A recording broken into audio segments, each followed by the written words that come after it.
Para ilustrar um pouquinho essa área de estudo que é a hidrostática, a gente vai conhecer agora a história do Pedro Baldo, que é um treinador de natação, professor de natação, e gosta muito de física, inclusive. A gente vai conhecer um pouco agora a história dele, Legal. explicando, inclusive, um pouco sobre essas forças. Vamos conferir, então.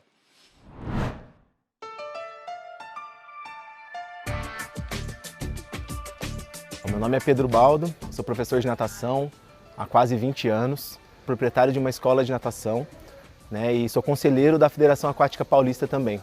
A física é muito importante para o universo da natação, né? Quando a gente pensa em desempenho, seja ele um desempenho para a pessoa nadar com desenvoltura e se sentindo bem, ou um desempenho esportivo, né, visando o rendimento, a gente pensa na parte fisiológica, levando em consideração a produção de energia, mas é muito importante a parte técnica, né, e levar em conta todos os aspectos físicos que envolve a posição do corpo, a produção de força, né, o deslocamento na água. A gente tem muitas forças, né, que agem sobre o corpo aí quando o atleta está nadando. Uma delas é a força-peso, né, que é a gravidade agindo no próprio corpo, levando o corpo do nadador para o fundo. Contrário à força-peso, a gente tem a força do empuxo, né, que é a força que faz o corpo flutuar.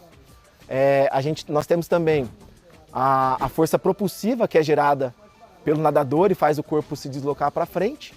E aí, contrário à força propulsiva, que é o que faz a gente desacelerar, né, são as forças de arrasto. Acho que os desafios de todos os nados é você tentar manter uma coordenação ideal entre braçada e pernada, né, e amplitude de braçada e pernada também, de acordo com a prova que você está realizando. Né? No nado de crawl e de costas isso é relativamente mais simples de fazer, mas no nado de peito isso é bastante importante porque ele é um nado que ele é feito com o corpo todo dentro d'água, então a gente não retira nem os braços nem as pernas para executar, então ele é um nado que gera muita resistência. Né? No nado de borboleta também é um nado bastante coordenativo, então conseguir achar essa coordenação e principalmente no borboleta ter uma boa flexibilidade, porque nós vamos precisar tirar os dois braços ao mesmo tempo fora da água, então ter a recuperação da braçada do nado de borboleta é uma coisa difícil. Se o nadador tiver um bom nado submerso, que hoje a gente chama até de quinto nado, né, a gente chama do nado ondulatório ou a golfinhada, é bastante importante que ele permaneça o máximo possível submerso. Quando a gente está cerca de 70, 80 centímetros abaixo da superfície, a gente não gera tensão superficial. Isso faz com que o corpo não gere onda. E aí diminui o que a gente chama de arrasto de onda, que é uma das coisas que faz com que o corpo desacelere. Né? Uma outra coisa importante é que quando o nadador vem se deslocando, ele carrega junto consigo uma massa de água que vem como se fosse uma correnteza atrás do corpo.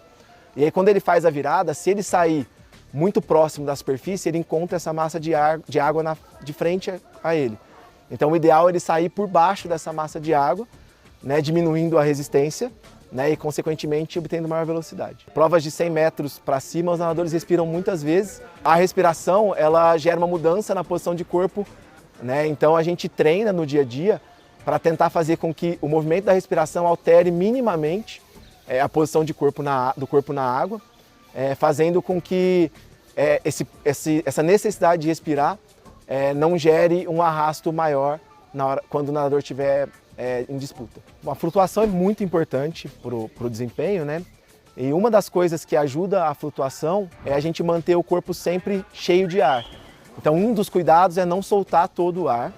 Né? Um outro cuidado importante que ajuda na flutuação é a gente manipular o nosso centro de massa. Então quando, por exemplo, eu mantenho os braços erguidos, né, ou quando eu sustento meu braço, um dos braços à frente, eu estou levando o meu centro de massa mais próximo do meu pulmão, que aí é onde a gente tem ar e é onde tem a maior flutuação. Tem algumas coisas que, além da questão da flutuação, que a gente pode fazer para poder melhorar, diminuir a resistência da água. Né? Uma delas, né, que é feita já há muito tempo, é a raspagem de pelos, né, diminuindo o atrito. A outra que é feita também é a utilização de trajes.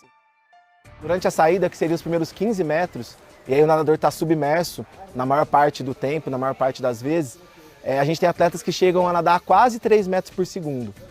Já no nado limpo, que aí a gente tem o arrasto de onda quando a gente está próximo da superfície, a velocidade diminui.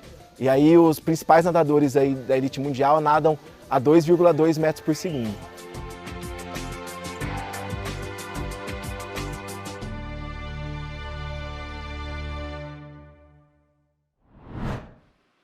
Muito bem, esse foi o Pedro Baldo mostrando pra gente aí. Legal, né? Muito bom.